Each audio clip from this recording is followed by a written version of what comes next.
My name is Ruben van Aarde. I'm captain of St. Andrew's School Bloemfontein. We are here at the Switch Schools SA20 finals. We had a good journey coming to nationals. We played regionals, had a good regionals.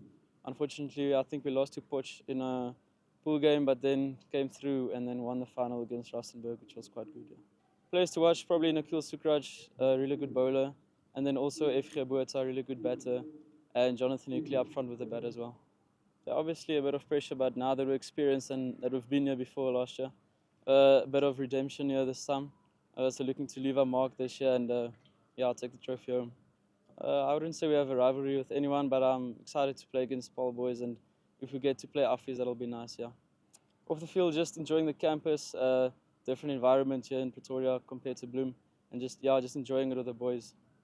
Yeah, I think the competition is a great competition. It's good for our school, great marketing advertisement for our school. Yeah, just means a lot for the boys to be able to play here. So it's incredible to be here.